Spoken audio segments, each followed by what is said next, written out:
This way. I want anybody at this corner at all, period, okay? I'd like to see everybody that way, okay?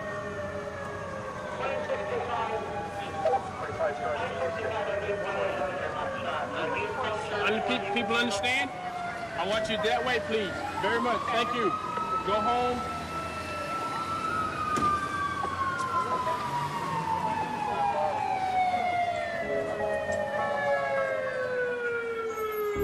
The story of Biggie and Tupac is the story of two great friends who had a misunderstanding, a falling out, and became deadly enemies.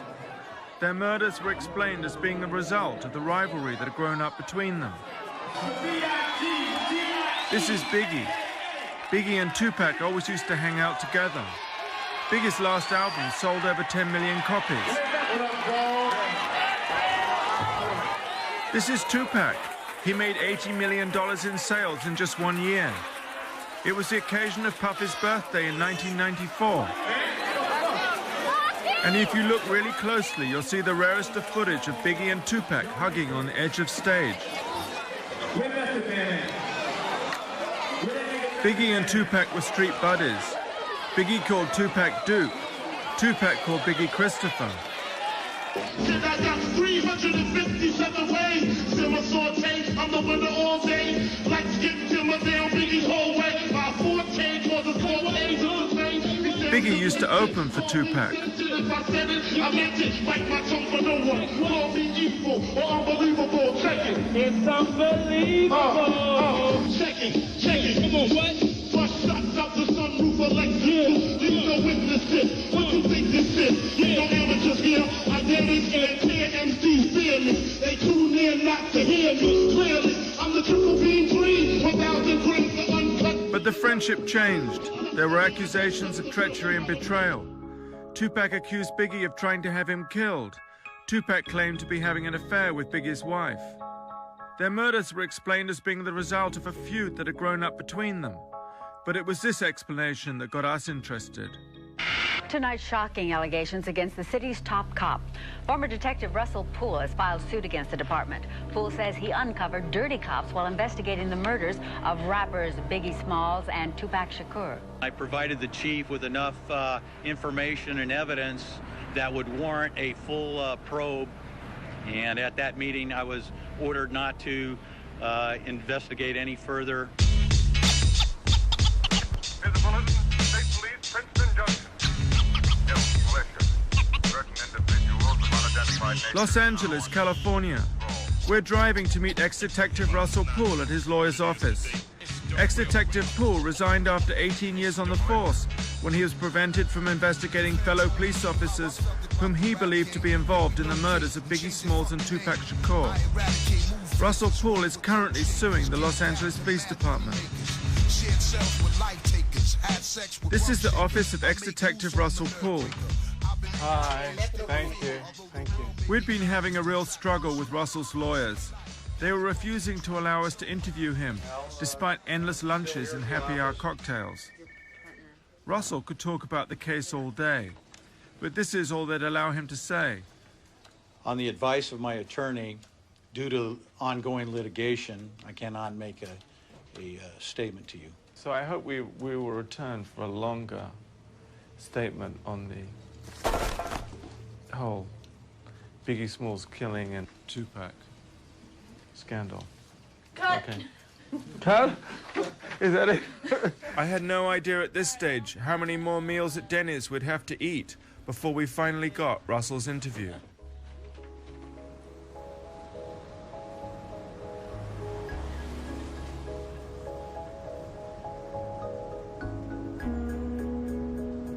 In the meantime, we went back to the East Coast where both Biggie and Tupac were born and grew up. We traveled to Baltimore. Tupac lived here for what he called his happiest and most settled years. Tupac's life was complicated. His mother an ex-Black Panther, no visible father, constantly moving from place to place. It was here in Baltimore that Tupac got his training in the performance arts. Tupac loved acting. Here he is in a wig, impersonating Rick James.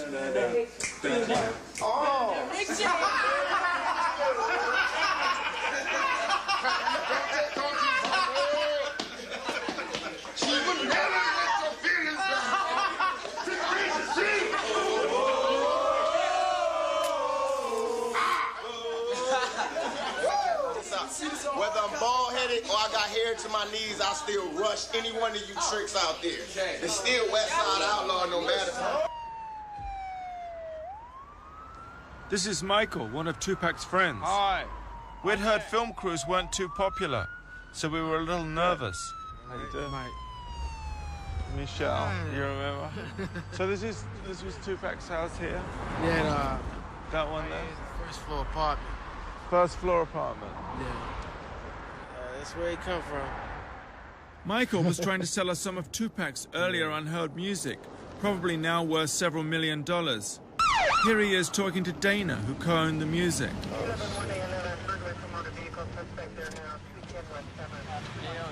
Hello. What's going on here? Just doing some filming. Okay, well, don't put that in my tape. Well, you were asking me questions.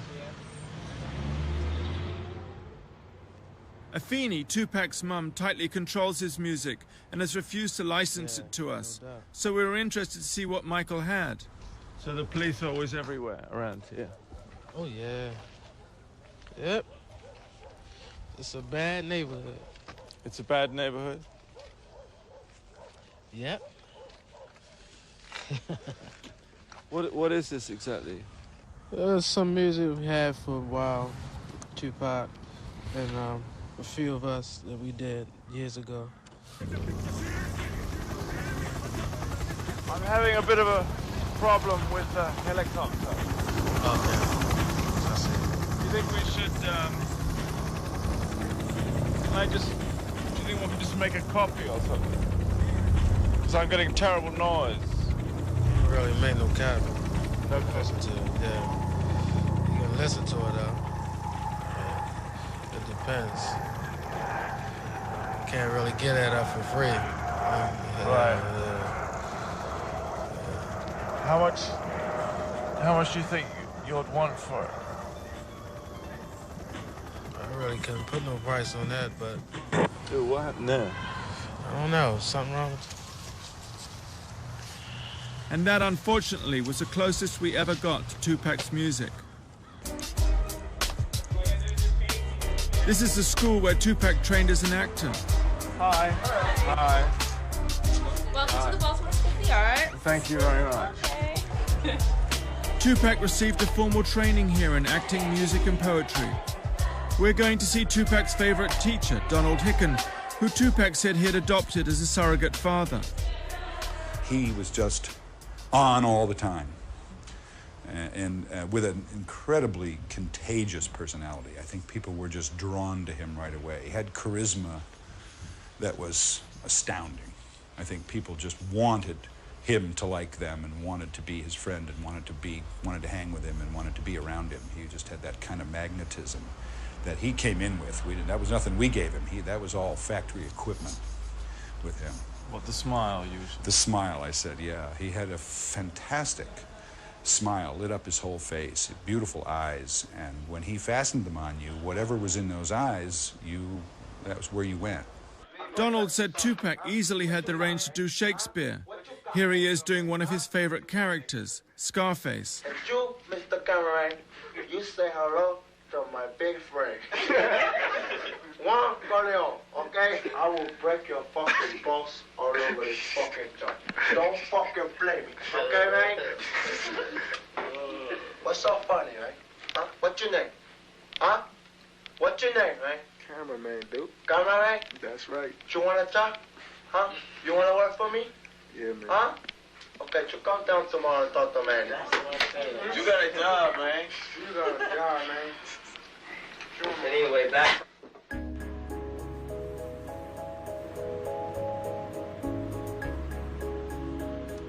For a long time, Tupac didn't know who his father was. He complained this made him feel unmanly. At first, Tupac's mum, Afeni, said she didn't know who his father was. Then she told him his father was dead. Hi, This is Tupac's biological father, Billy Garland. This is a picture of Billy and his wife, seen here with Tupac and his wife. I asked Billy when he'd lost touch with Tupac. 76, 77. How old was he then? He was about 6, 5. He was born in 71. And then he went off, what, to California? Went to Baltimore. He went to California. He moved around New York several times. And so... why did they move so often? Well, she was on crack. She was on drugs. She did drugs at the time. And one time he was living in shelters. So Pac really had a bad life. So how long was Afeni on crack? Oh, I don't know, for a long time, but to the point where Tupac had left the house, and he would tell me some stories that I don't really want to get into, that occurred around his house, that things happened, but he wasn't like the favorite son that everyone's pretending that he is now. Matter of fact, he told me some stuff that made me laugh, that they would make fun of him because he was somewhat of a handsome guy, and everybody else was kind of, let's say, dark-skinned. And he was somewhat brown and light-skinned, and they would call him ugly.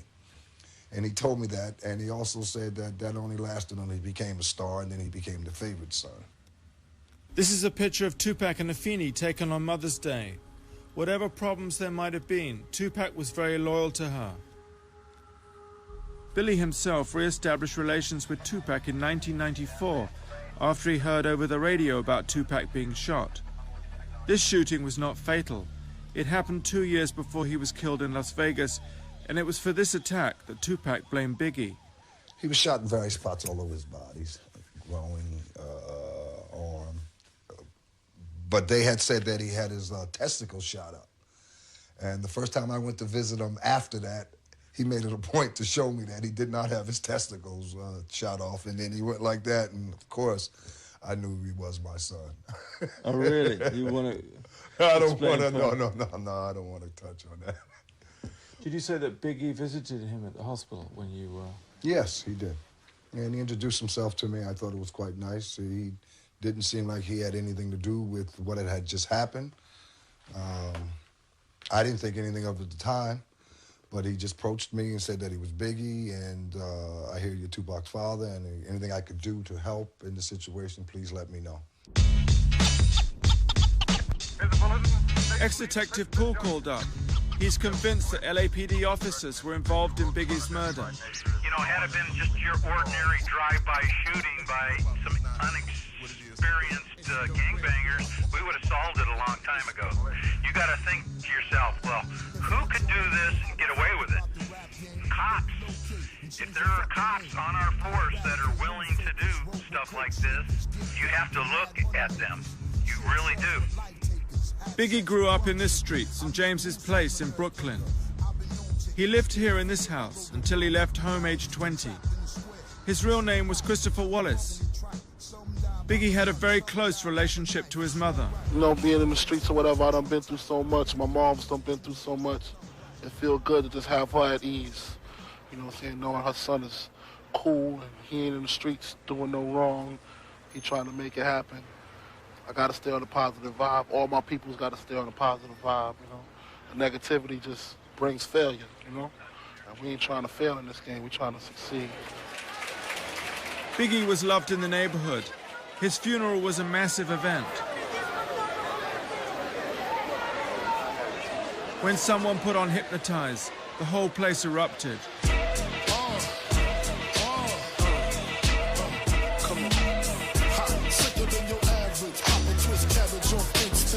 Don't think shit, think big gators. My Detroit players, Tim's for my hooligans in Brooklyn. That's dead right, if the head right, Biggie there, every night. Papa been smooth since days of under rules. Never lose, never choose to. Bruise, cruise, who? Do something to us. Talk, go through us. Girls want to us, wanna do us. The question is, was there another darker side to Biggie? He had the reputation as a tough drug dealer. He used to operate from outside this barber's shop. Excuse me. We were just doing a film in the area, and we were wondering if you knew Biggie Smalls at all. Yeah. What about you? I knew him, but I don't want to be on TV. Thank you. Oh. He the bomb, though. He the bomb. Sorry? I said he the bomb, though. He the bomb. Well, he was the bomb. And it was just across the street from the barber shop at the Met Food Market that a younger Biggie had packed bags. This is Biggie's good friend, Ibrahim, who grew up with Biggie and now manages the Met. So he used to work in the store? He was packing bags. Yeah, packing bags. Was he a good He was a good bag brother. packer? He was a good kid. He was a good kid, you know? He wasn't a bully and all like this. He used to come here and pack bags and make a few dollars. I was a kid too back then, you know? But he said all that stuff about, selling crack and... Oh, no. This is just business. You know how people that they have to say that just to sell the albums and stuff killing like that. people. No. He didn't kill? He was a sweetheart, man. Never did nothing like this. No, not Biggie. Not Christopher.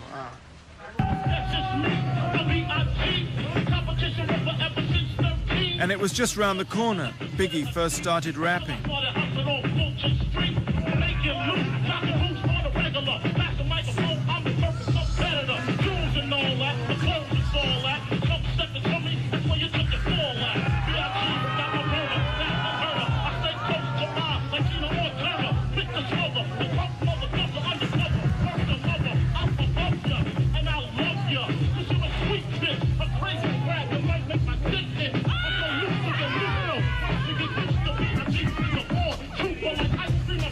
Biggie went to private school. He was the apple of his mother's eye. Biggie was the one on the street with all the Nintendo games. He was protected from the rougher side of the neighborhood, but became fascinated by it. Chico used to pay Biggie a quarter a go to use his Atari. Later he became part of Junior Mafia. That's Chico at the back. Biggie's first album had just gone platinum. Have a seat, B.I.G. Let me do this presentation. Puff is on the microphone. Can everybody here make some noise for B.I.G. for bringing it back to the East? Chico and Biggie were like brothers. See, to me, he used to write rhymes, but to me, I always consider it as it was like a joking thing. It was funny because he never wrote a song. He always wrote a story about, well, okay, my next door neighbor, my homeboy, I don't like him no more. He'll write something like that, like, yo, I took your sneakers and threw them in the garbage, and you ugly, you need a haircut, that's how he was. It was jokey, it was funny. So when he used to do it all the time, I used to be like, it's joke. But to people that don't be around him, never knew that he can do it out of all this time, because he used to just be eating, what's up?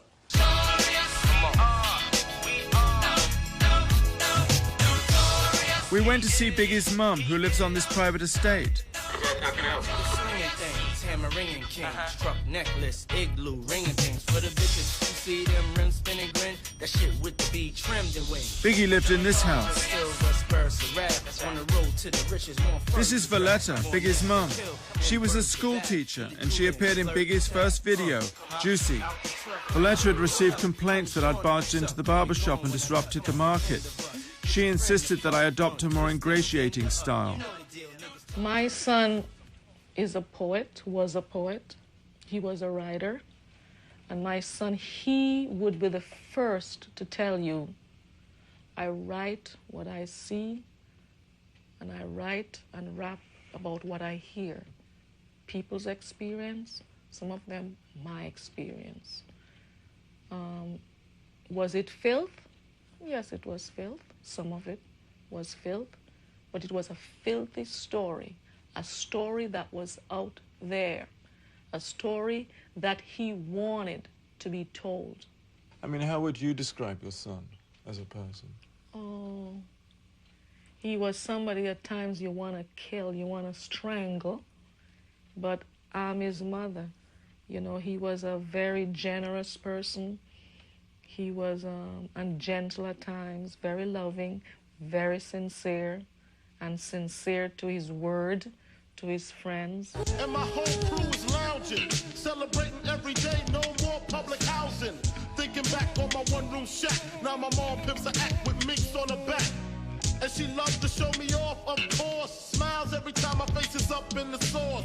We used to fuss when the landlord dissed us. No heat, wonder why Christmas missed us.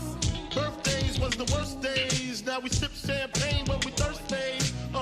Damn right, I like the life I live. Cause I went from negative to positive. And it's all I asked Valletta whether it was true when Biggie sang about his one-room shack and no food on the table. Well, to me, that's a part of an alter ego. That's the rags to riches person that he wants to sing about.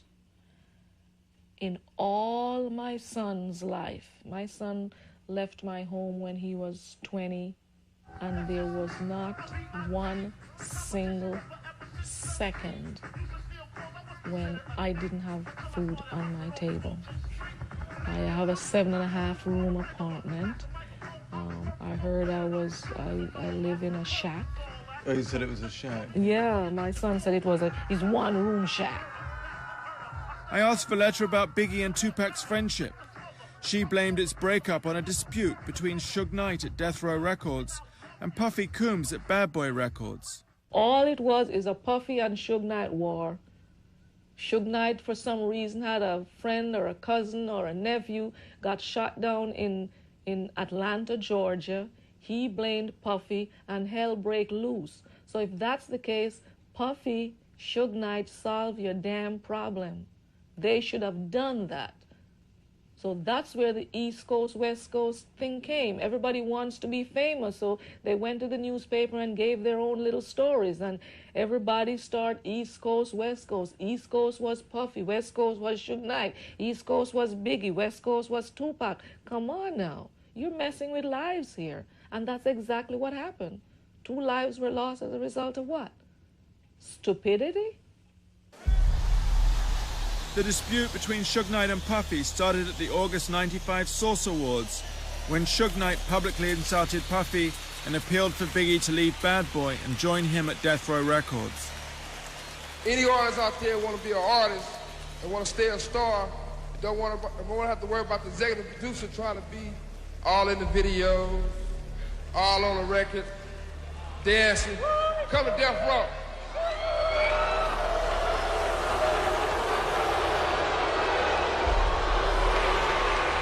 Biggie didn't accept the invitation. Straight up Brooklyn in the house, representing.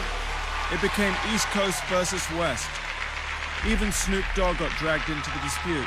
The East Coast don't love Dr. Dre and Snoop Dogg. The East Coast ain't got no love for Dr. Dre and Snoop Dogg and Death Row. Y'all don't love us. Y'all don't love us. Well, let it be known then. We know y'all East Coast. We know where we at. East Coast out. I'm the executive producer that a comment was made about a little bit earlier. But check this out. Contrary to what other people may feel, I would like to say that I'm very proud of Dr. Dre, of Death Row, and Suge Knight for their accomplishments. You know what I'm saying? I'm a positive black man, and I make music to bring us together, not to separate us, and all this East and West that needs to stop. The Tupac-Biggie dispute really got going after Tupac joined Suge Knight at Death Row Records. In a bizarre way, Tupac had found the father figure protector he'd always wanted. He called Suge Knight the Godfather, and together they would endlessly watch the movie The Untouchables. It was like they were all playing parts in a movie. They called Death Row the untouchable Death Row. Tupac called himself the Don. He loved playing the part of gangster. 2 months after joining Death Row, he and Suge Knight assaulted and beat Mark Bell, an associate of Puffy's. Tupac would whisper into Suge Knight's ear, encouraging him to get Puffy's home address, while Suge Knight peed into a glass and forced Mark Bell to drink his urine. Suge Knight inflamed Tupac's dispute with Biggie. Tupac, who worked constantly, became increasingly isolated. He recorded 67 tracks in 11 months. A lot more shit. We only got 2 weeks to do this whole album. Complete it. Mix it down and everything. We don't have time or the luxury to spend all of this time doing one song. We don't have it. We gotta somehow find a way that we could double up on it. Cause I did my whole album, I know it ain't all of that, but I did my whole album like 3 songs a day. Because I was just laying it, rocking it, to getting off. You can mix it later and have niggas that love being in the studio all night, just adding a drum beat at a time and shit. You can do that after the rappers leave and shit. There's niggas that love being in the studio that just love listening for the right kick. But for while we in here and you got like 8 rappers here and everybody drinking and smoking and shit, man, get that beat popping, throw them niggas on the track. You catch everybody freestyling, throw them niggas on the track. Boom, that's the name of the song is whatever this nigga said his last word was. We do it, put it down. Then after we finish, we walk out, everybody be here and listen to it. Be like, this the hook, we go in there and lay the hook. If we don't like that hook, the nigga lay another hook, come back out here, you know, or waste scratches or whatever. That'd be the song. Here's the bulletin. State Police, Princeton Junction. We're on our way to visit Tupac's stepbrother, Mo Preem, who toured with Tupac after Tupac left prison on rape charges. We were told Mo Preem was humiliated and locked on a hotel balcony in the snow when he got into an argument with Suge Knight over payment. This is Mo Preem on the left. He has just finished his first solo album. And that's Mo Preem to the right of Tupac. Mo Preem took the pics. Tupac wrote the comments. Mo Preem adored Tupac. Suge Knight effectively separated them. I guess the reason I wanted to talk to you is because of the way it was between you and Pac and what Death Row did to your relationship. You know, I heard that it was, you know, it was humiliating. What was humiliating? That, you know, that you were put through things by Death Row which were humiliating. Well,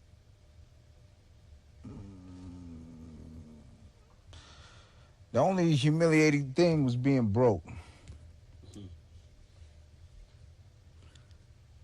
Considering what Pac was going through, he had, on top of getting out of jail, there was new problems.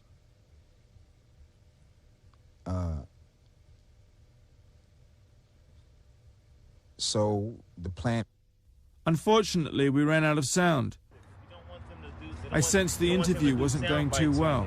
Ask you a question and then throw in a soundbite and have you say something to sound I'll sue the fuck out their ass. I'll go and break the bank on their ass. Like you just said, like I just told you, you dealt with Death Row.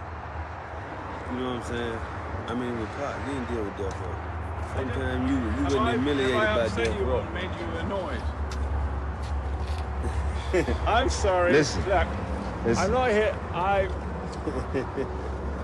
Peace in the Middle East. Peace in the Middle East. All right. Okay, I'll put it like this. I dealt with Pac. Pac dealt with Death Row. But you want to hear about the humiliation. There was humiliation. Sometimes I felt bad. Sometimes I felt good. You know, we're from the street. You know, there's all that go down every day in the street. You know, sometimes you win, sometimes you lose. But I mean, and I'm not going to. I'm gonna listen to this closely. Right. To judge a character of a man, judge how he comes back from hardship. Check me out. Check me out now.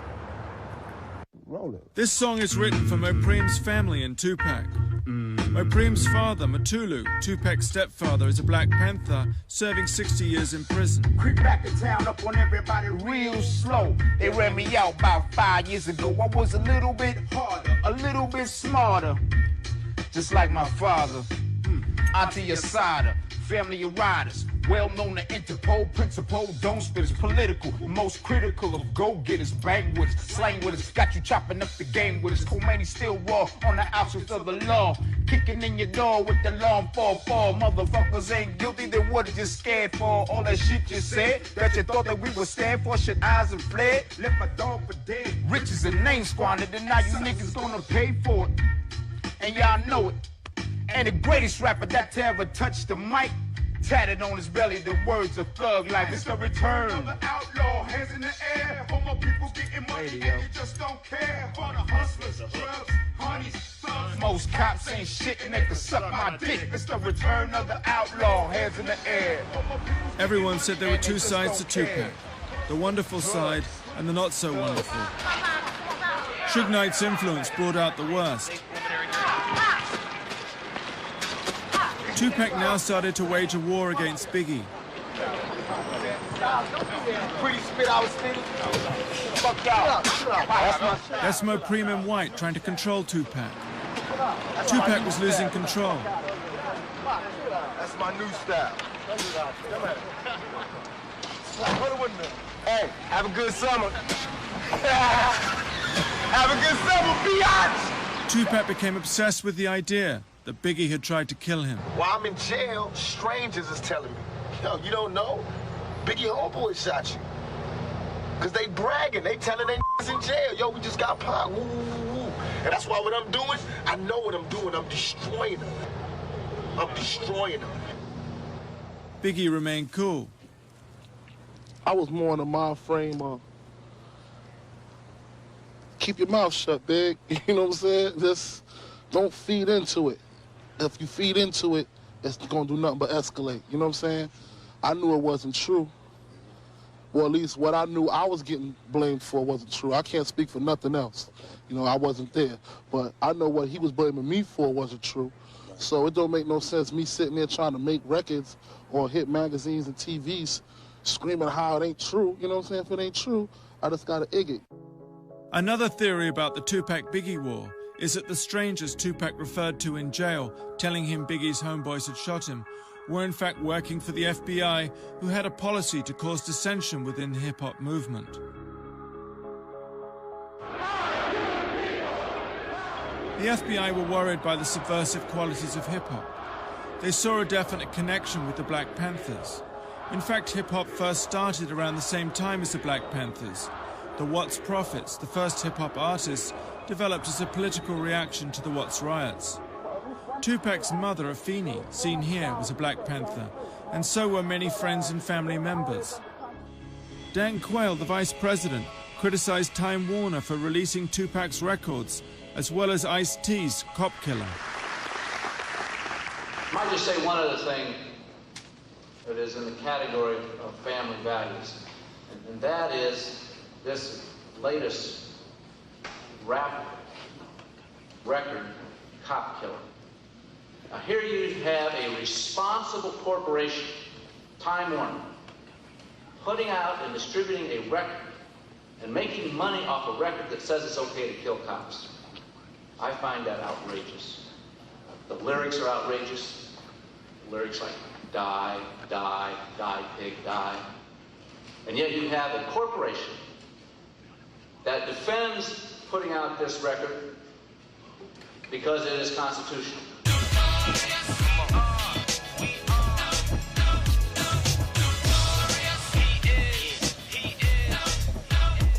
It looked like Biggie's and Tupac's friendship was used and destroyed by others.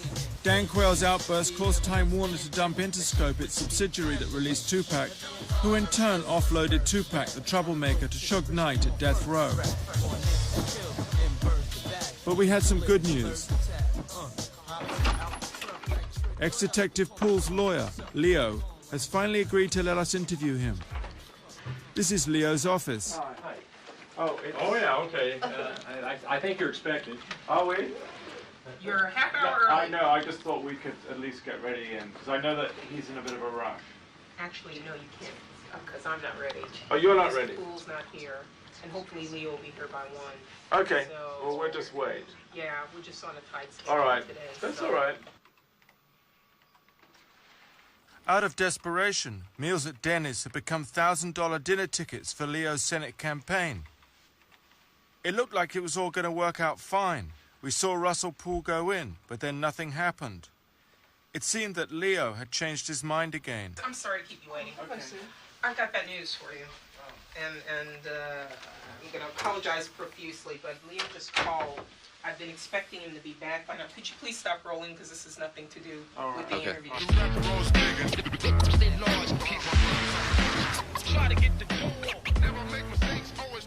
Russell Poole agreed to meet us anyway. The case is the most important thing in Russell's life. Russell believes that the whole thing started because Suge Knight owed Tupac millions of dollars in royalties. Tupac was about to leave death row and audit them, and that was why he was murdered. Talk too much to get your spot blown. Now you're no longer just a face in the crowd. Hey, how are you? Good. Come on in. Thank you.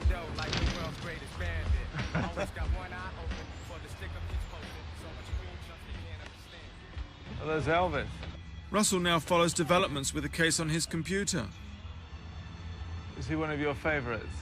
Yeah, I do like Elvis. Russell was an apple pie, all-American kind of cop. His father, an ex-Marine and ex-sheriff, was his hero and role model. Russell is one of those cops who says he bleeds blue. He's an old-school type of cop. So it's great we were able to do this finally. Yeah, well, don't tell Leo. Would you get that on? Leo'll be pissed. And do you think that there was a connection between the Tupac Shakur killing and the Biggie Smalls killing? Well, that's basically what it appears to be, a retaliation. Okay, and I think Suge Knight wanted it to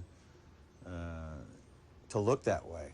Okay, but you know, had we been able to aggressively investigate and had the heart to connect the two and do a thorough investigation, I think we probably would have found out more information. And why didn't you? Well, you know, there's a lot of factors, but I think the fact that law enforcement officers were working for death row, and that was a scandal in itself, okay? The fact that law enforcement officers were working for gangsters, known felons, basically organized crime, because it was no secret that Death Row Records was involved in drug trafficking. Between 30 and 40 police officers, some of whom are seen here, worked off duty for death row. Suge Knight had a lot of power, even within the DA's office. Suge Knight, to me, was one of the most powerful gangsters around. He was well organized, he had a lot of power, and what gave him the power is he had dozens and dozens of police officers working in his organization, okay?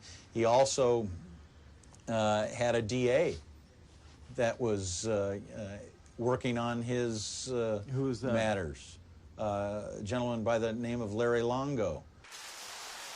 Russell believes that Tupac's murder was organized by Suge Knight to look like a gang killing between the Crips and the Pyrus, also known as the Bloods. It was the night of the Tyson fight at the MGM in Las Vegas. Here he is being congratulated by Tupac and Suge Knight. Prior to the fight, Tupac was walking across the casino when one of Suge Knight's Pyru homies whispered into Tupac's ear that a Crip was standing nearby. This Crip, Orlando Anderson, was supposed to have stolen a death row medallion.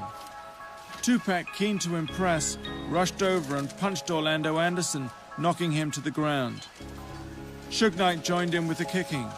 It was for this kicking, a parole violation, that Suge Knight would receive 9 years in prison.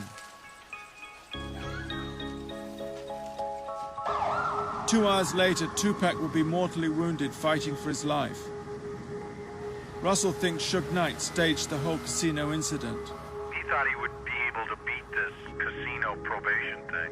He really did. It just backfired on him. There's nothing he can do for his defense, because the whole reason for that setup in the casino was to provide a motive, you know, for Compton Crips to do the hit on Tupac, when in fact Suge Knight's people that he hired was going to do the hit.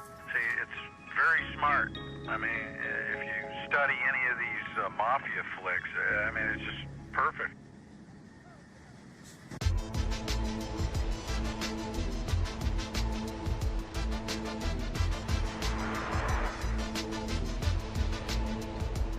Russell referred us to ex-police officer Hackey, one of the law enforcement officers who worked for Death Row. Hackey was one of Tupac's personal bodyguards. He now operates from here in San Pedro. Ex-officer Hackey works from here as a bounty hunter. He had himself just been released from prison.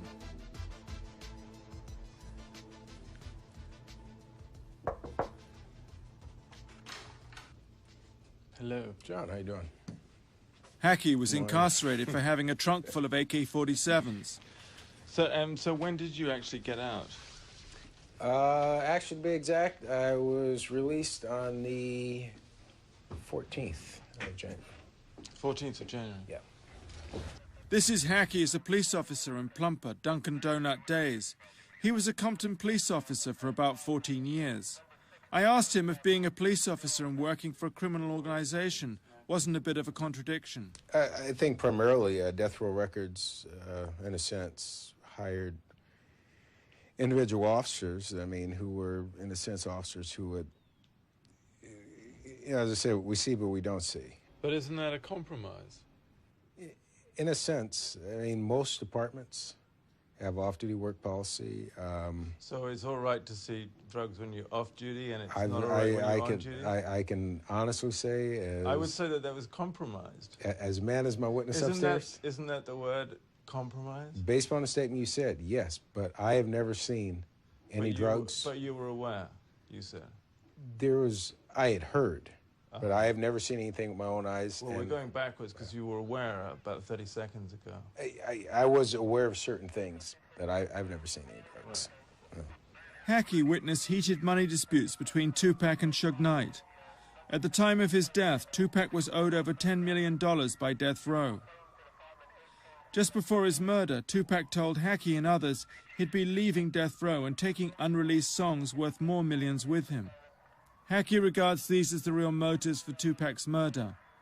He complained, though, that my questions were too vague. So you think what? You think I should be more specific? Be more specific and direct with your questions. Okay, do you think Suge Knight orchestrated the hit? Saved by the pager.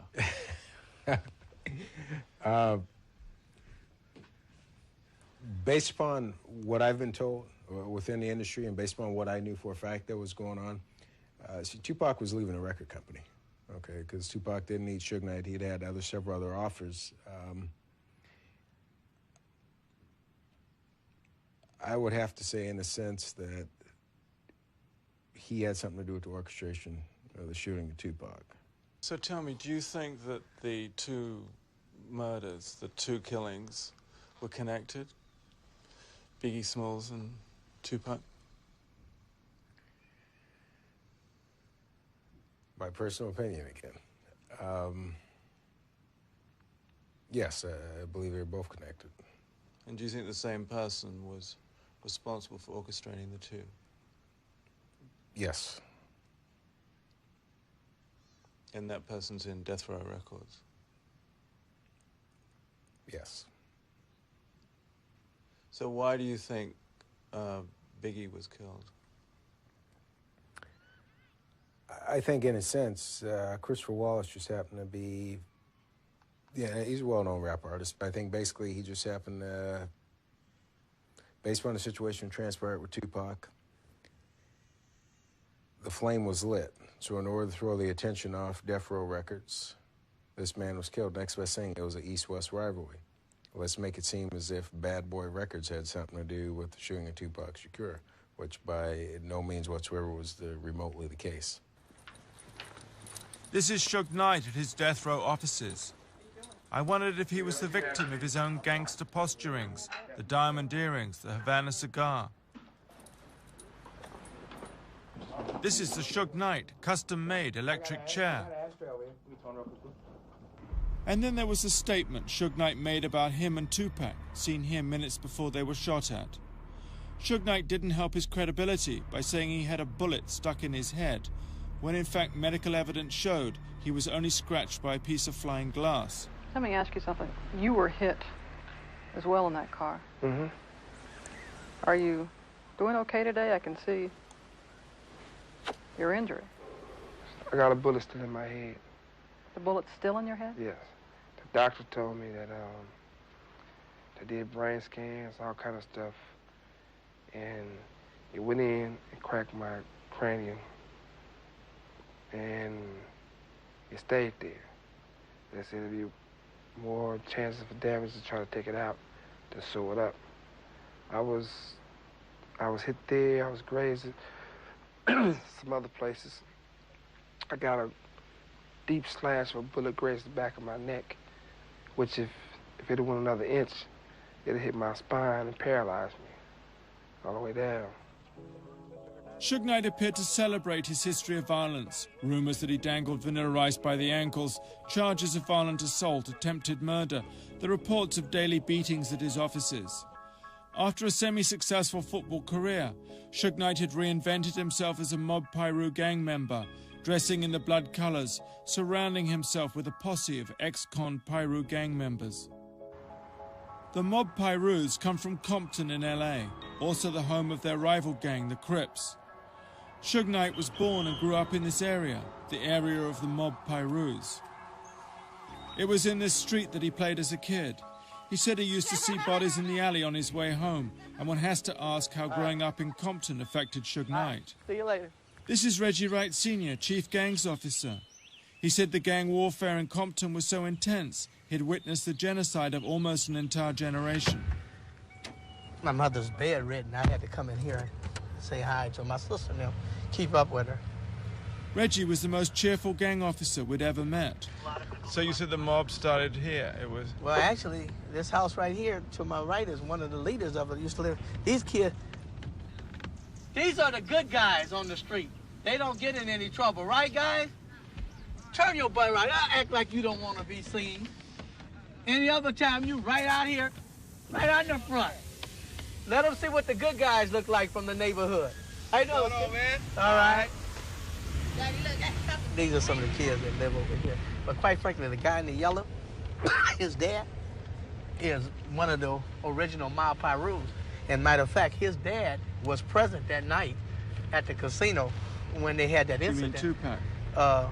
Because he worked with Suge, when the McDonald's, so. Tupac's murder caused massive gang warfare in Compton between the Pyrrhus and the Crips.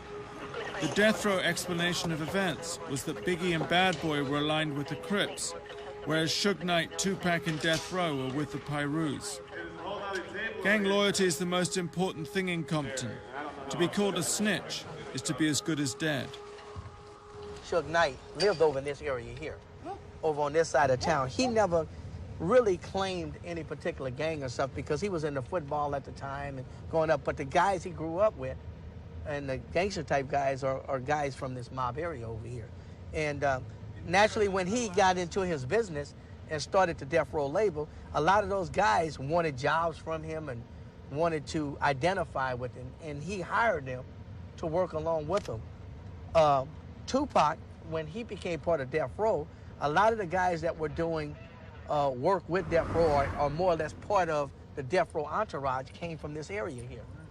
So naturally, when Tupac was killed, these guys, you know, took offense to that.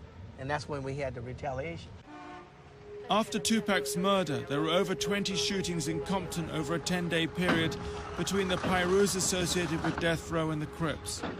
There's no evidence that the Crips were working with Biggie and Bad Boy at the time of Tupac's murder.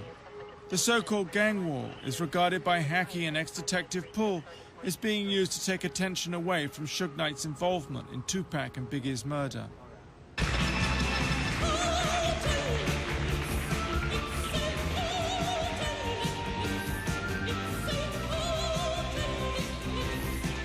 This is Tupac at the Milan fashion shows. We're going to see Frank Alexander back left, who was with Tupac when he was murdered.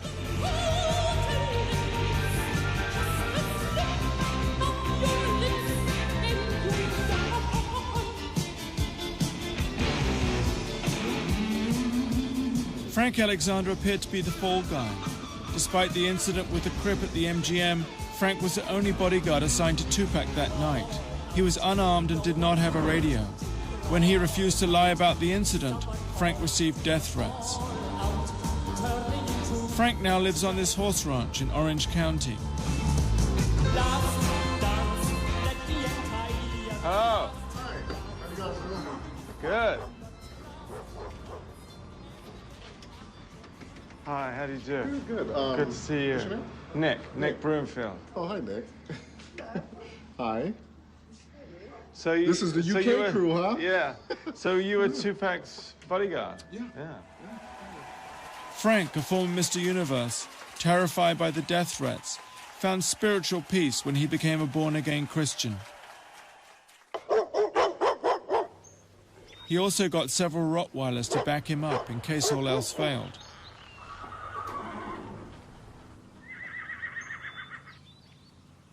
Frank put on his favorite cowboy suit. Frank spent the year following Tupac's death severely depressed. He smoked a lot of dope and contemplated suicide. Frank wrote a book about his experiences as Tupac's bodyguard called Got Your Back. So, and what do you think? I mean, you mentioned in your book that there were, you know, rumors that it was an inside job. I never mentioned in my book that there was rumors of an inside job because I had been on vacation prior to going back that day to Las Vegas to work, and I think the exact phrase you used in your book was that there were rumors that Suge Knight had orchestrated the killing. I didn't even say that in my book. Okay, so this is an exact quote from your book. Okay. Okay. It says, word circulated that the shooting was orchestrated by Suge. Word circulated. I think it did not circulate from me saying anything. No, I said that was the quote from the book. Okay. Word circulated. That it has circulated that Suge had something to do with it. The shooting was orchestrated. The killing was orchestrated by Suge. By Suge. Uh-huh. You're going to let the dogs on me? Yeah. No. Because I think in the book you also said that you were frightened that Suge wanted to kill you. It wasn't that Suge himself or had anyone say that he wanted to kill me. I was getting death threats. I got death threats indirectly through employees that were still at Right Way, people that I knew that were friends of mine. Or other policemen? I never heard it from a police officer saying that you know, I was going to be killed or anything like that, but I was told by LAPD and also by Las Vegas Metro to watch my back and to be careful, you know, because possibly something could happen to me. No, I just wondered why you wrote that you were frightened of Suge and that Suge wanted to kill you. I didn't say that Suge wanted to kill me. Well, I could give you another quote. I'm gonna help you on that. A friend of mine called me and said, Suge wants you dead. I go, what? He goes, DR. I go, DR? He goes, yes, Death Row Records wants you dead, which I have on tape. I have it recorded. Frank and Tupac were close. Frank also gave us this video hit shot of Tupac with his niece Lamaika. Tupac called Frank, Frankie. Tell Frankie to call me. Frankie, you call me when she tells you to call me Frankie. Why? Frankie goes to Hollywood. Hey, yo, Frankie. Frankie! Yo, Frankie! What do you record this fool? What? Y'all call him Frankie? Nah, we gonna call him Frankie. Only our family call us that. Call me Elamika. Forever now. Too sexy for some sleeves. Too sexy for some long pants. Got your level? Too sexy for some sleeves. Rain down this hair. My name is so Frankie. Just the hair. Rain down this hair. No more. Rain down no more. The horrors of Tupac's murder are at best inconclusive, but there are inconsistencies that beg further questions. We know who's responsible for this. The problem we have with this case is we don't have anyone willing to come forward and testify to it. If you knew who killed Tupac, would you tell the police? Absolutely not. I mean, because, you know, I don't Why know. not? Because it's not my job. I don't get paid to solve homicides. I don't get paid to tell people. Other than the fictitious bullet in the head, further questions need to be asked about events the night of Tupac's murder. Why, for example, was Frank Alexander asked by Death Row to say that Orlando Anderson the Crip had snatched a chain from Tupac the night before the fight, when in fact that wasn't true? I was just asked concerning Orlando Anderson to say that Tupac and I had seen him earlier at the MGM when we were over there and Tupac was gambling, to say that he had snatched off a chain off of Tupac's neck. I was told to say that. I was told to say that the night before Tupac died, which was the 12th. And in fact, that was inaccurate. It was dead. Yeah, it was inaccurate. Valletta, Biggie's mum, said he was really upset by Tupac's death. I was more shocked than anything, you know what I'm saying? But I wasn't more shocked of him dying. I was more shocked of him. Pac is a strong dude, yo. I know Duke, you know what I'm saying? Right. He real strong. So when they was like, he got shot, I was just more like, again? You know what I'm saying? He always getting shot or shot at. He gonna pull through this one again, make a few records about it, and it's gonna be over, you know what I'm saying? But when he died, I was just like, whoa. You know what I'm saying? It kind of took me by, you know, even though we was going through our drama, I would never wish death on nobody, you know what I'm saying? Because ain't no coming back from that. So it kind of turned me down a little bit. But at the same time, you know, you got to move on. You know, I felt for his moms, for his family or whatever, but, you know, things got to move on, you know? Here's a bulletin. State Police, Princeton Junction. Militia. Certain individuals of unidentified nature is now under... Biggie was murdered a week after doing that interview. So what then happened? Once Tupac was murdered, why was Biggie next? Hackey said it was to take attention off death row. Was it aimed against Puffy to take away his most valuable asset? Or was it just that the killing machine was in place and the killing couldn't stop? We went back to Orange County to see ex-detective Russell Poole. He did a lot of the groundwork on the Biggie murder. So, and tell me, was Kevin Hackey one of your main source of information? Yes, he is. He was a main source of information, and his information was worthy of follow-up.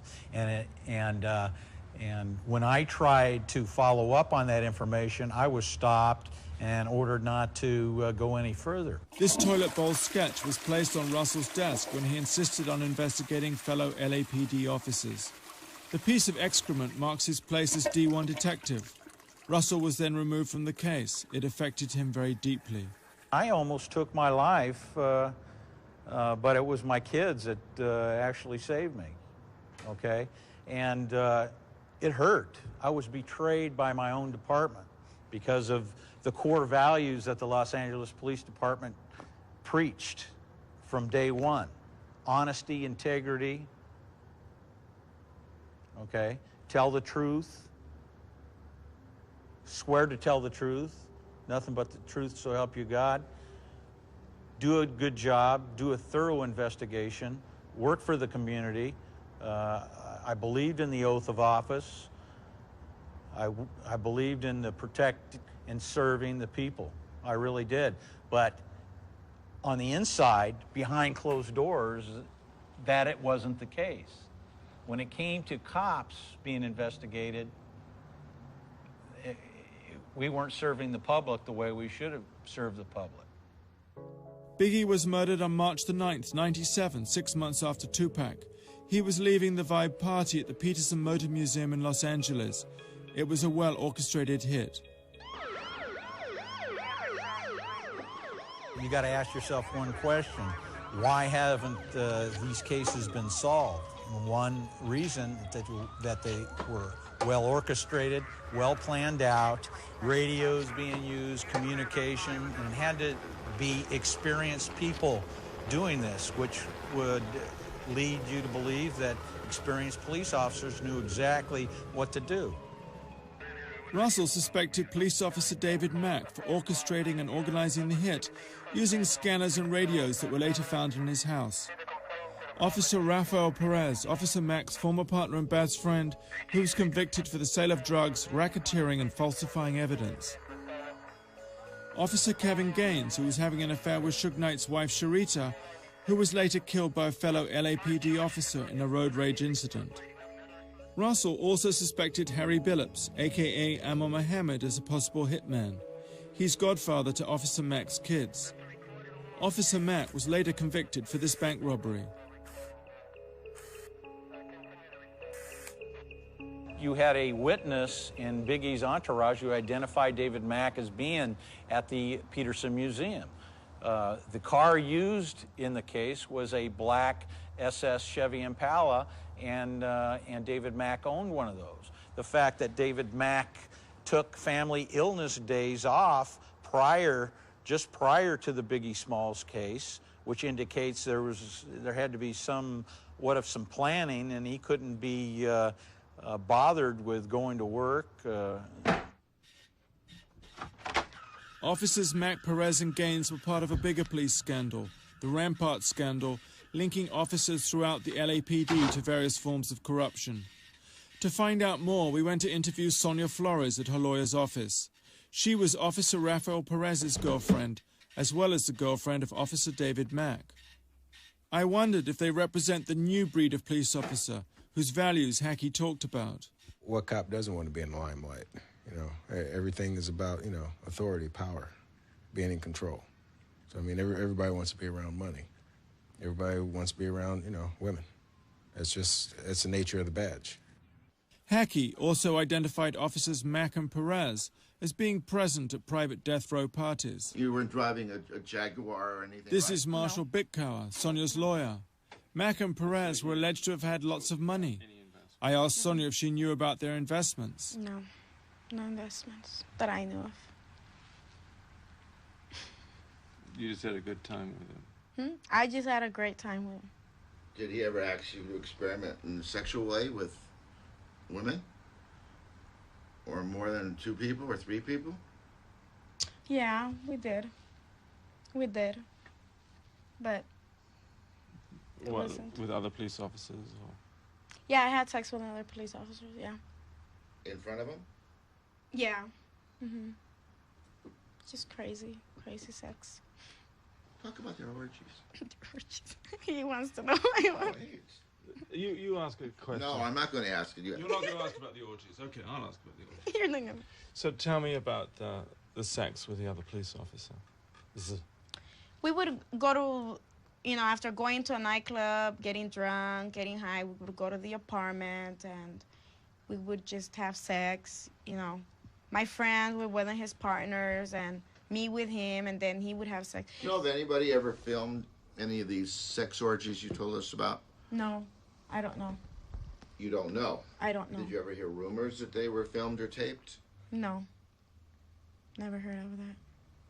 I mean, Did anybody ever tell you they saw tapes or videos of these sex orgies with police officers? No. A shrine to Tupac was found in Officer Mack's house by detectives. I wondered how much Sonia knew.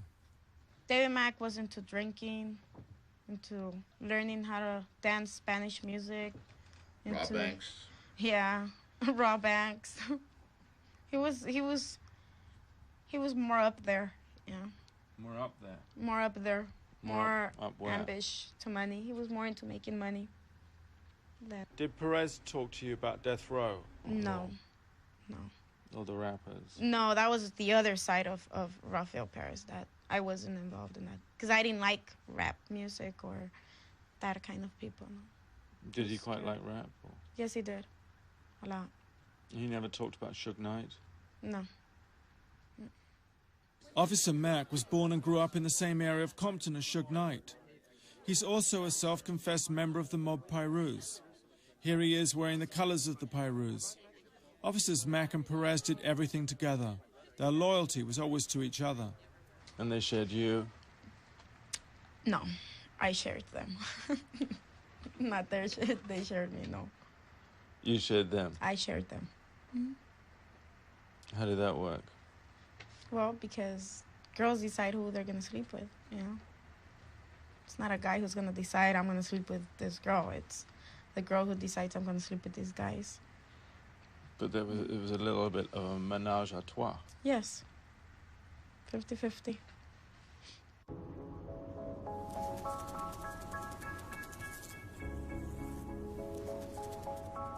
Police officers Mack and Perez used to pick up girls at lap dancing bars. It was there that they also met someone called the bookkeeper, who is now himself in jail. It had been very hard to meet the bookkeeper. We were told that he'd been moved to another jail, that he suffered from Tourette's syndrome, that he was manically depressed and didn't want to see anyone, and that he feared he'd be killed if he spoke to us. This is Ron Siebold, his lawyer.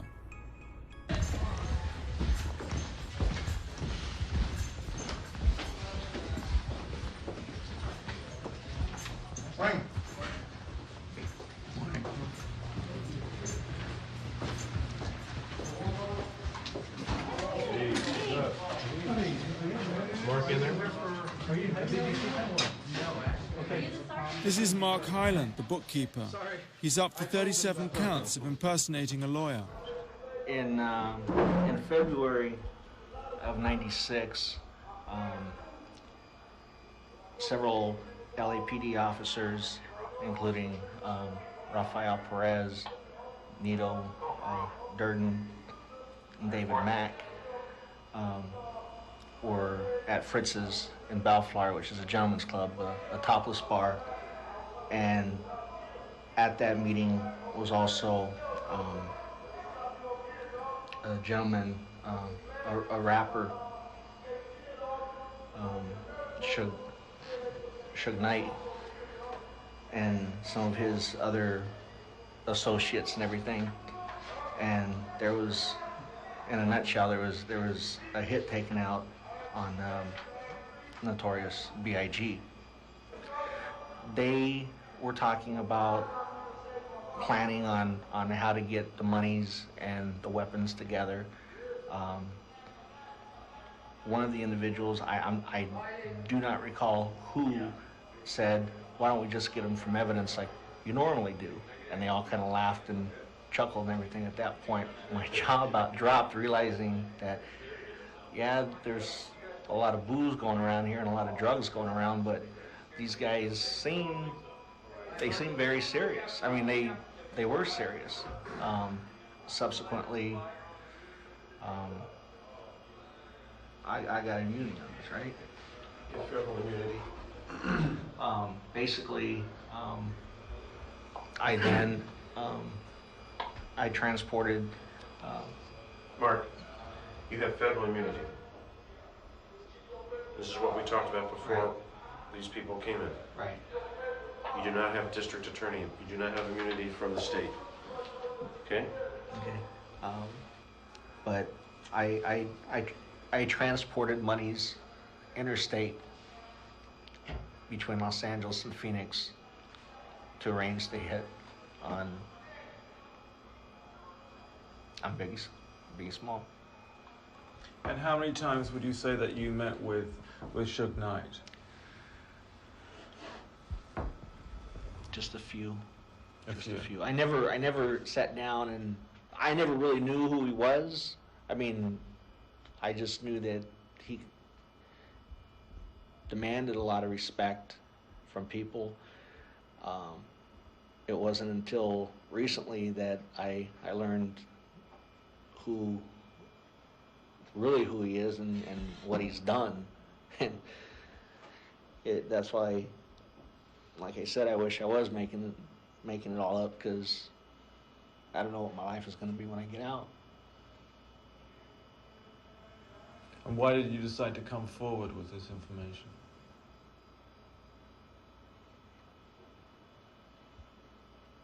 Guilt.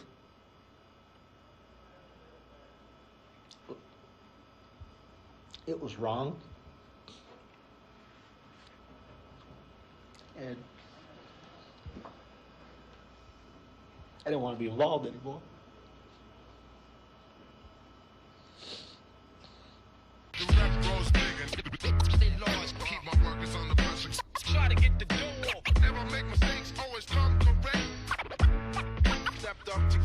Hackey just informed us he was working as an undercover FBI agent a year before Tupac was killed. According to Hackey, FBI agents and ATN agents were in cars just behind Tupac on the night he was shot. Hackey claims he was betrayed by the FBI.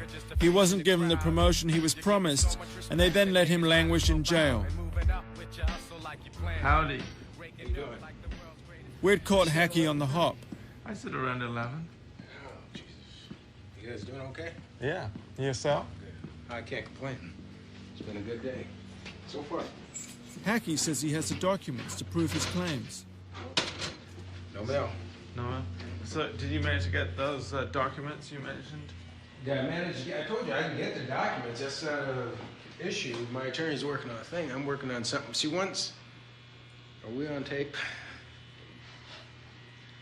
No. We can wait. What's so amazing about these documents? Put you this way. Oops. I've already been offered $250,000. Okay. $250,000 for what? These documents. They're actual, Really? Yeah. From who? Come on now. What? Oh, you got that camera on me again. $250,000, that's a lot of money. I told you I'm in this for the money. I mean, excuse my French, I got bullshit. I got fuck off money. I ain't worried about that. Fuck I told off you money from who? I'm saying I got that kind of money. You understand what I'm saying? I got that kind of, I told you I'm not hurting for money. I'm not a millionaire, but I'm far from hurting for money. Remember, I told you that before. Good morning. Good morning.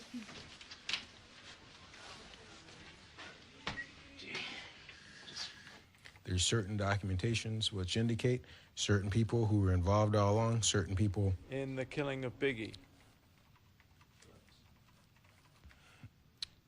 I would say that'd be a true statement, okay? And there's certain people within the DA's office who've known about these things all along. Now, whether or not someone's actually going to pinpoint that an actual ex-officer killed Biggie, I don't know if they'll ever be able to prove that. But as far as the person who actually did the shooting, as far as I'm concerned, I believe probably within 24 hours or even 2 weeks max, I could have the person in custody, guaranteed who the person is. Okay, and LAPD has known this all along. And is this the guy that Russell Poole thinks is responsible, Harry Billups? Jesus. I would say yes on that. Don't ask me why or how do I know this and that. I refuse to answer that, okay? But I would say it's a good guess. It's a good, I'd say 99%. This is the police composite of Biggie's hitman, and this is Russell's main suspect, Harry Billups, a.k.a. Amor Mohammed, who to this day has never been questioned by the LAPD. He's known to Suge, he's known to Reggie, he's known to a handful of LAPD officers, which have obviously come about in the Rampart scandal, and obviously the other individual, which is in federal prison now for the bank robbery. So, I mean, in a sense... Who's David Mack? Yeah. So, Perez's partner. Oh, you want me to clarify? Okay, yeah. You know, in a sense, there's just too many, I guess, in a sense, in the whole scenario, whether it be Tupac's killing or Christopher's killing, I mean, there's too many dots that are connecting. But isn't that a bit vague? I mean, connecting dots, you can't really make an arrest on that. Exactly, you can't really make an allegation. It's just an allegation, and but again, LAPD is sitting on a major piece of the puzzle. And why haven't they done anything about it? You know what, I don't know. Why was Russell Poole taken off the case when he originally brought, hey, Chief, you know, there's corruption, stuff's been going on in the department. Let's move Russell somewhere else. You know what I'm saying? Why are a lot of things done?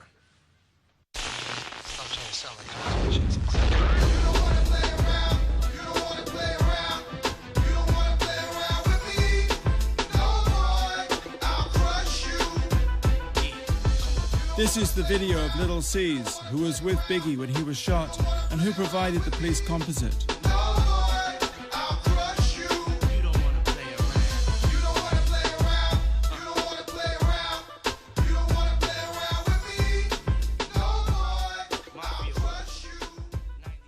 After many failed attempts to get Little C's, Valletta, Biggie's mum, took over.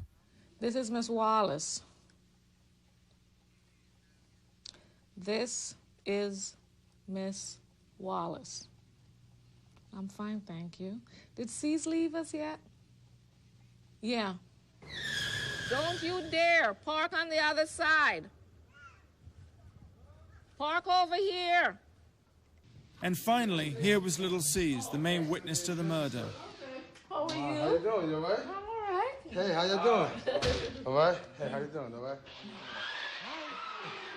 Biggie's ashes are kept here in this urn, in his old house where Valletta now lives.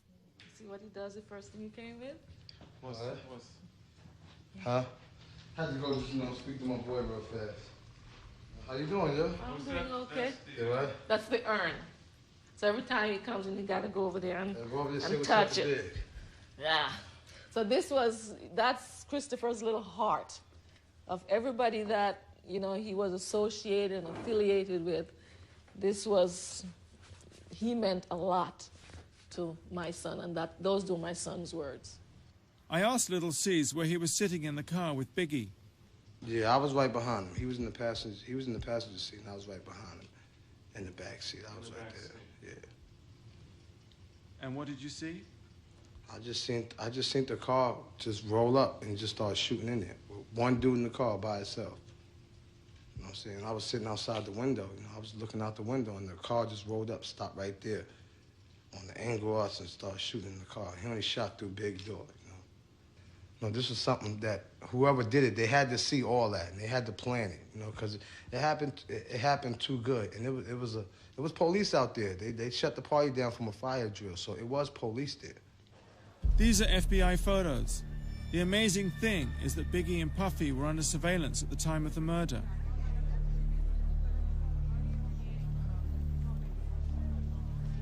So did you see the FBI?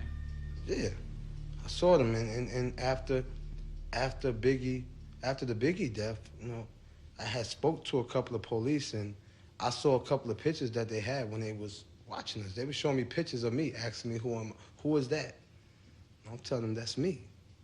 And they asked me, who is that? That's Biggie's best friend, D-Rock. That's it. So they were showing you? So they were showing us pictures when they was followers and this and that. And they were showing old pictures that, you know, that was in this house, you know, that the police had in L.A. So, you know, I was thinking, like, God damn, you know, something real fishy is going on.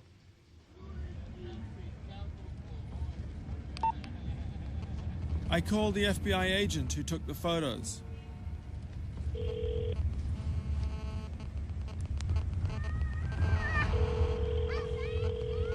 Hello?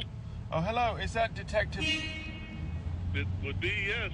I was wondering if I could talk to you because I understand that you were following Biggie Smalls and Puffy Coombs at the time that Biggie's... Who are you? My name's Nick Broomfield. Yeah. And I was just... I saw some photographs that I believe you might have taken, and I was wondering if I could talk... What do you do for a living? I'm a documentary filmmaker. Okay. Let me call you back. I'm in court right now. Call you a little later. I discovered he was attending Puffy's trial for the nightclub shooting. No, I was just wondering what it was that you were investigating at the time. Right. Well, you know, I wouldn't discuss it with you. Oh, you wouldn't discuss it? No. Even though it was some time ago? Well, it hasn't finished yet. It hasn't finished? Where'd you get my number? Where'd you get my number? Sorry? Where'd you get my number? Where did I get your number? In 1993, a Senate Select Committee was set up to look into the hip-hop movement. Fear of its inflammatory qualities led to FBI surveillance. And your number was one of the numbers I was given. As somebody, you know, who was actually following Biggie at the time that he was shot, and who might be able to give me some information. Okay, but who gave you my number? You know, sorry? Who gave you my number? I really don't know offhand who that was. Okay, well, when you figure it out, beat me. I'll call you back and we'll talk. Okay.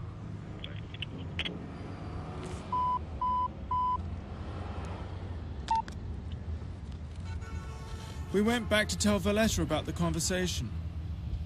My son was just a little upcoming rapper in California for an award. FBI was following him. Were they following him here in New York City? Up there in California? Everywhere he was going? Why? I would like to know why. Miss Wallace would like to know why. If FBI was following my son, where were they that night my son was shot? And why is it, if they weren't there, why is it that moment, that night, they were taken off? Those are questions that needed to be looked into. Those are investigations that need to be looked into. Biggie was unaware of what was going on. This was Biggie a couple of days before he was shot. How did it get to that day where you got to watch your back and have bodyguards? I mean, it's it's not just with rappers, you know what I'm saying? People gonna attack anybody that's a large figure, you know what I'm saying? They did it to Jordan, they did it to Tyson, they did it to Bill Cosby, you know what I'm saying? Right. They're gonna attack you if you're on top, you know what I'm saying? It's just your job to bob and weave, you know what I'm saying?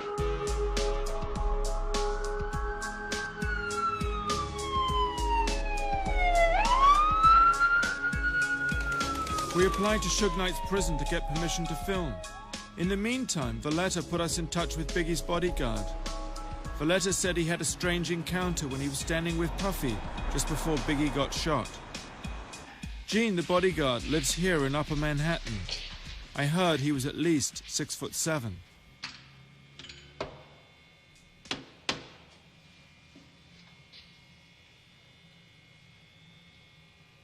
Like that, it gotta be somebody that's scared. You was knocking like you was scared, man. Scared? Yeah. No, I'm not. All right. How do you do? I'm good.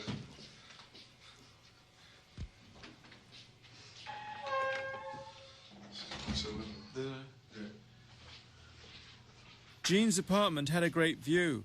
I asked him why his blinds were normally down and not open.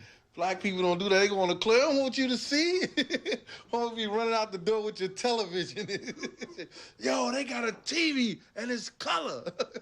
They don't want that type of shit. The blinds is a white person's thing. No, I didn't say that. Oh.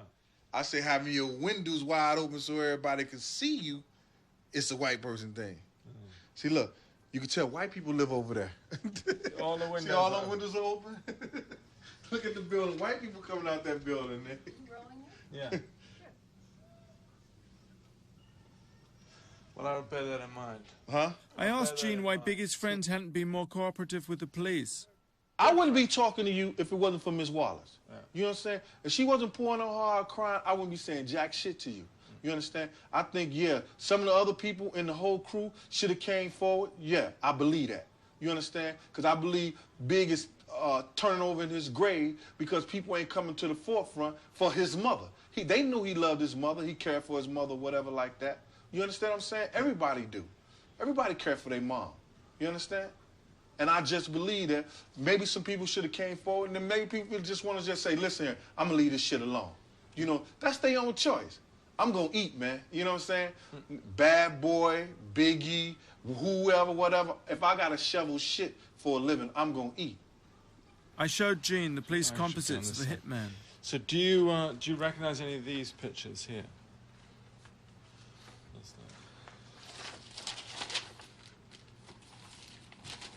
This is the individual that...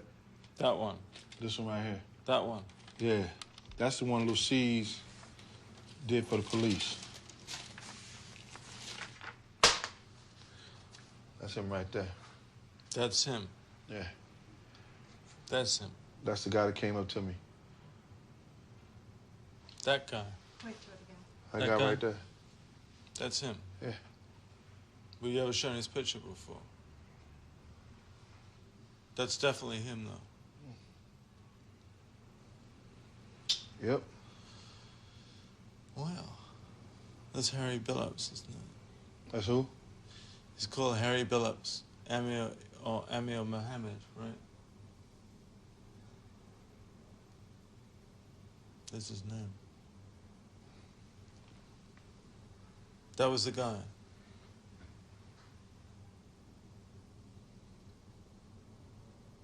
You can really remember a face that well. Wow. You'd be surprised why.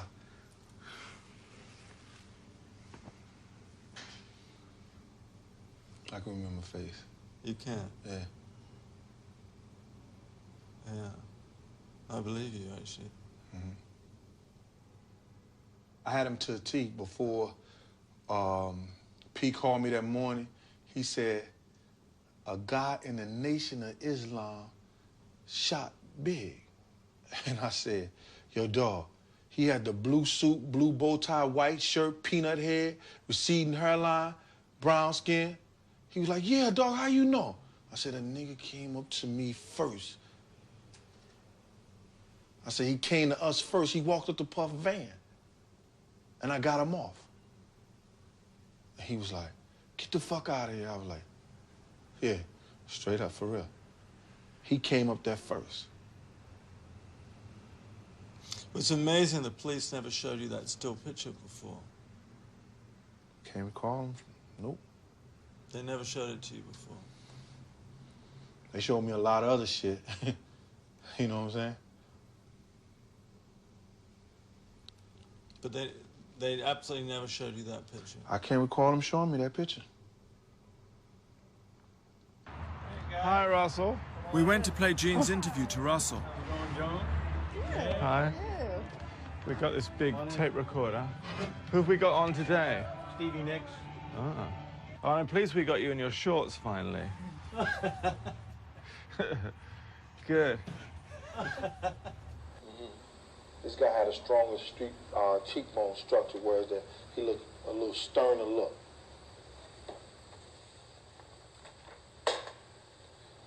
That's him right there. And he still works for the probation. That's him looking at the lineup. That's the guy that came up to me. That guy. That guy right there. Okay, so we got a witness saying David Mack was there, and now we got a witness saying Harry Billups was there. That's definitely him, though. Amir Muhammad, a.k.a. Amir Muhammad. Yep. It's amazing.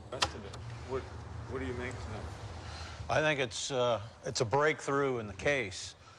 I think this is another example of how incomplete the investigation is and how they have tried everything or done everything to avoid the truth in the matter.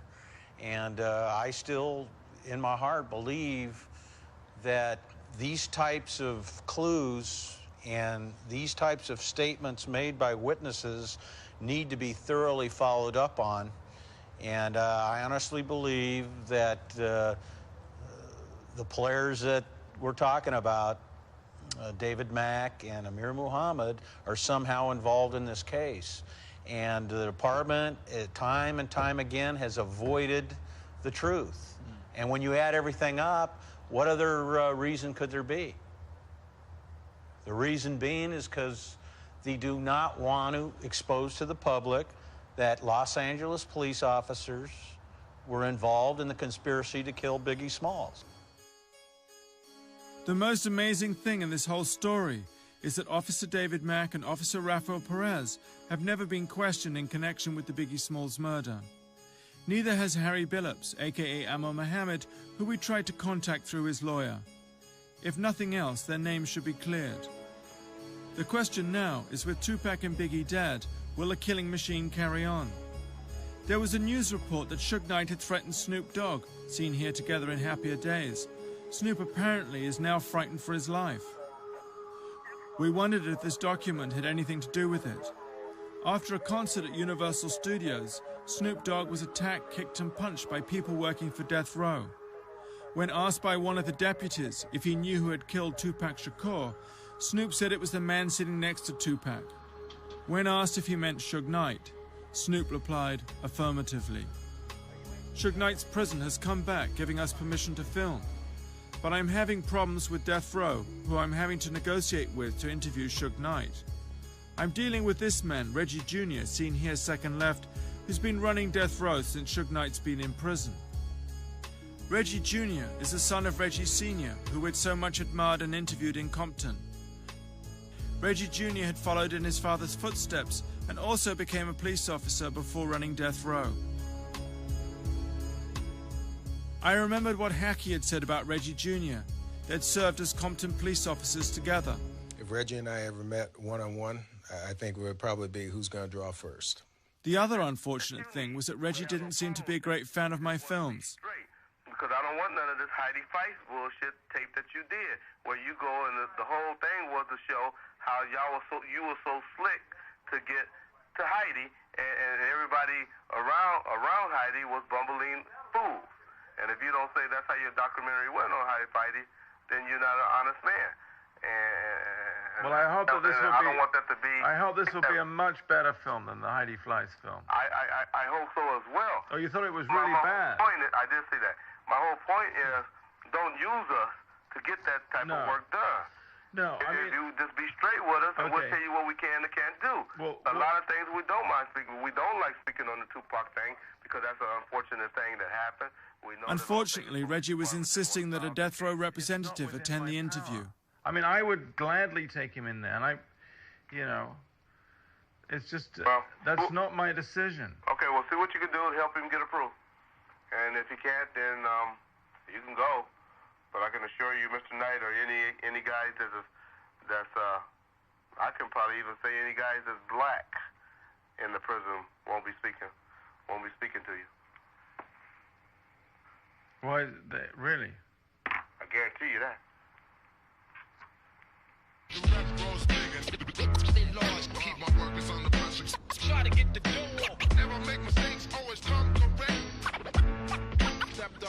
Unhappily, we never did reach agreement with Reggie, but as we still had the prison's permission to film, we decided to go anyway, even though Suge Knight had refused.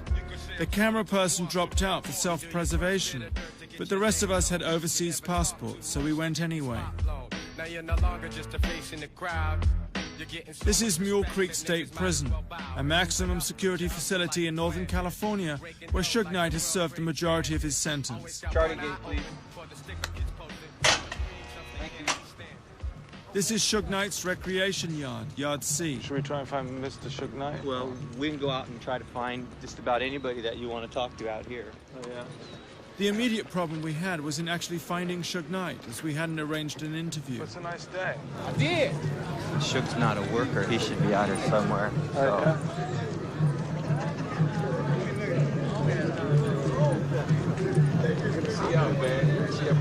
Come to the sides, Mark. What we could do... The cameraman, who I'd never worked with before, had the abdabs. Okay. We talk to them and find out. One more that side. We can go up to those guys with the guitars if you want and talk to them.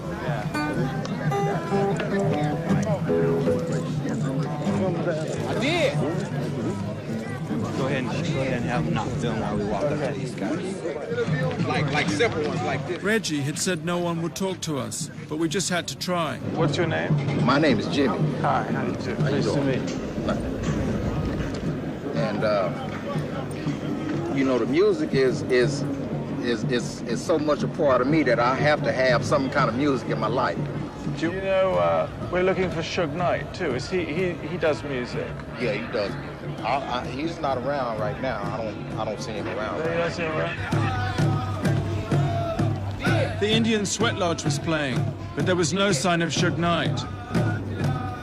So he's not somewhere out there, though. I don't see him, do you? Only 15 on. Should we just keep walking around the track? The warden suggested we try Suge Knight's cell block 15. 15 control staff, please. Need to get in. Be real careful about filming in here. Don't film anything until we get in here and decide what we're going to do. Okay. It was extraordinary to suddenly be in Suge Knight's cell block. Where? We all looked round in amazement. To this table right here. Well, they got Subi with them, so. Yeah. 229. No, thank you. Yeah. And then we saw him at the far end on the phone. Maybe I'll go and ask him.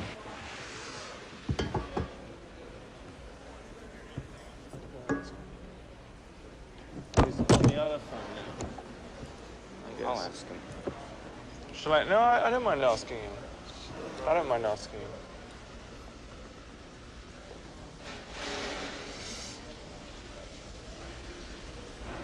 I'll just put this down and ask him. What do you think? Wait till he gets off. I'll go ask him. All right. I guess he's hurt his leg. Yeah, that's from his foot. What?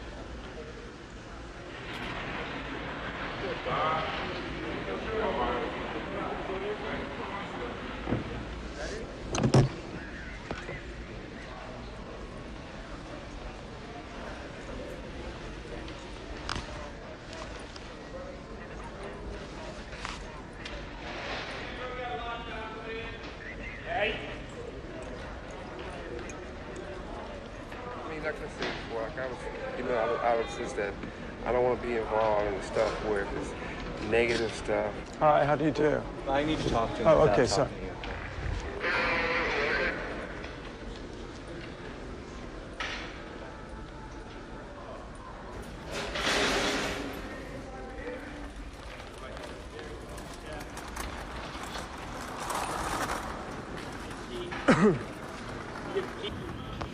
You running?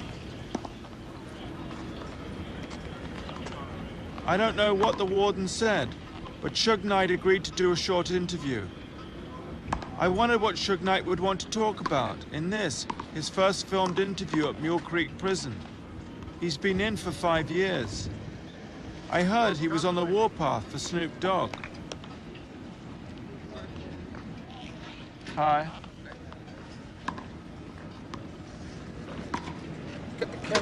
Oh, okay. My cameraman seemed a bit jittery. It was like he wasn't there, dreaming of some tropical island in a better world somewhere else. I noticed he seemed to be looking around for a possible route of escape. Let me talk to you one more time. Okay. We're doing a benefit for some kids out there, too. Uh-huh. You know what I mean? I don't know if you talk to anybody from my office. You ever talk to anybody from my office? Yeah, spoke to Reggie. Right. You Yeah. talk to Reggie. I mean, I don't have to do this. No, I know you don't. But I do this because, you know, we're doing a piece positive for the kids. Okay. So I don't want to, there's no slander and funny stuff. It's what you want to ask me before we get on that? Well, I said, I gathered that you didn't really want to talk very much about Tupac. I agreed to no slander and funny stuff, and to ask Suge Knight about his message to the kids. And so, what is the special message you would like to send to the kids? Like I said before when you first came in, if it's anytime it could be anything positive to help with the kids, well, if they can see from if it's my mistakes or the next person's mistakes, we don't have to make the same mistakes. I'm all open for it.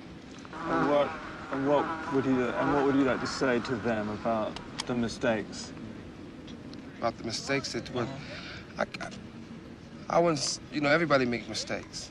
And you got in the media what's going on today for is a lot of kids saying they get their input off of rap music or rap artists or entertainment. I think some of that can be true, but most of it, I would like them to understand that basically all the artists who's involved, and if they get in trouble, these guys have record companies back them that will get them high-powered lawyers. If they have high-powered lawyers, 9 out of 10, they would never ever, you know, come to the penitentiary. But the guys in the inner city, if they get in trouble, they have what we call a public defender, which is they're not gonna have the best. And they go to prison. And they go to prison for a long time. So they should model themselves on rap stars with big lawyers. No, they shouldn't. I mean, besides that, you know, you have certain individuals who's artists, and they might get in trouble. They might do a few things, but they well-known names, and they're informant for the police. They snitches. Snoop Dogg. And if they get in trouble, they're gonna get a free pass. Like if you hear about it, there's several artists that would never ever come to prison. No matter what they do, you hear about it getting caught, if it's firearms, getting caught with drugs, doing this, doing that. Like who, you think? Well, put it to you like this. When you look at it and you think about it, you see that you watch the news, you follow the people's trials, people's court cases, or you follow what you hear, word of mouth, what you hear about the streets, about the guy getting 25 years because he had $2 piece of crack cocaine on him, or a guy got 10 years because he had a firearm on him. Then you get a guy for if it's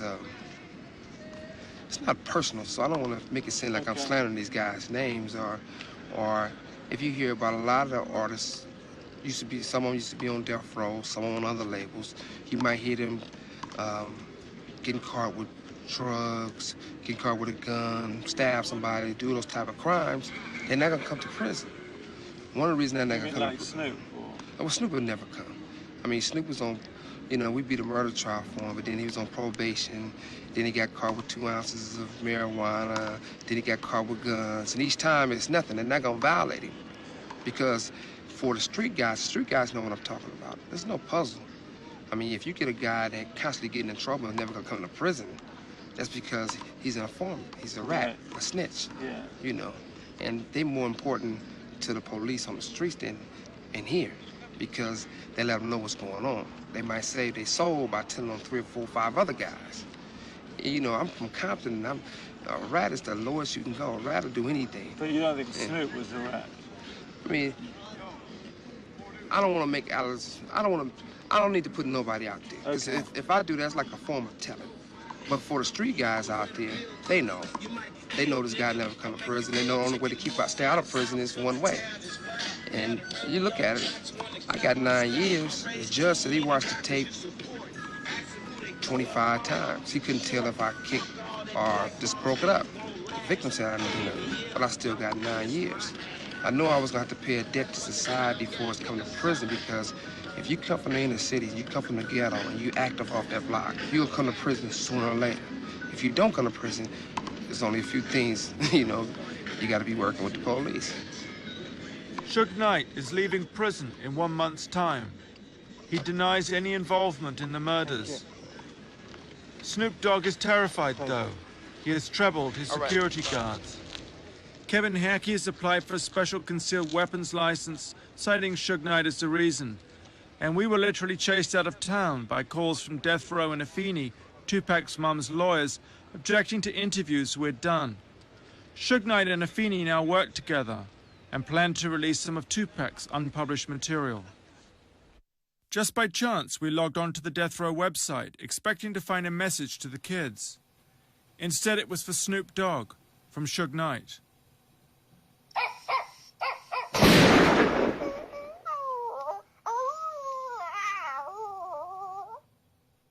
Give me a hug, you know. It's nice to see We introduced Valletta and Russell, who'd never met before. Because I came out into the press after I retired. Russell is helping Valletta with a massive lawsuit she's bringing against the LAPD for her son's wrongful death.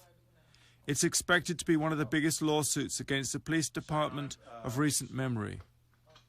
Valletta thinks the tragedy of Biggie and Tupac's friendship was that it was destroyed by outside forces. She's determined to find her son's killer. Valletta is someone we all particularly admired and cared for. She's shown such amazing courage in this whole story. It smells fantastic. Oh, I'm making you some delicious Valletta's appetizer. Oh, I did this. This was in the newspaper. Smells so incredible. This was in one of the hip-hop magazines. Was it? Yeah, but instead of chicken soup, I hope you guys like red meat. Oh, yeah. Okay. This is beef. It's like a T-bone steak I cut into little shreds and make my homemade soup. My son usually loves the soup. Valletta and Christopher had a great relationship. There is not a day I spoke to him on the phone and I didn't laugh. I remember once, I don't know where he was, what part of the world he was, but I knew it was maybe about 1 o'clock in the daytime, and I was mad at him. And I think I yelled at him, and he said, "You owe me an apology." I said, "Hell no, I'm not going to apologize to you." And my mom was, I said, "Mom, speak to your grandson." Mom was talking, said, "If you do not apologize to me and tell me you love me, I'm not going to hang up this phone." Sure. And I hung up my phone. And I swear, maybe about an hour or two after, I picked up my phone. Nothing. Hello? Hello? "What are you doing on my phone?" I said. "I told you I wasn't going to hang up this phone." I said, "Were you on this phone?" "Yes, I was." And I looked, said, "No, this jackass was not on this phone all this." I said, "No, I need to make a telephone." "Not until you say you're sorry and say you love me. You know, but you have to say it. Okay, Christopher, I love you. Isn't that easy? You let me sit here, fall asleep, wake up, and all you had to do was to tell me you love me, and this would not have happened. Okay, Christopher, get off the phone. That's when you got off the phone. From like 12:30 to about 3:30, he was on that phone. I could not believe it. So I told you I was not gonna get off this phone until you do. See, that's the relationship we have. That's the beautiful relationship we have. Going out to all the young niggas that died in the struggle. Word up. Shit is real in the field, you know? Sparking blunts for all you niggas. Word up.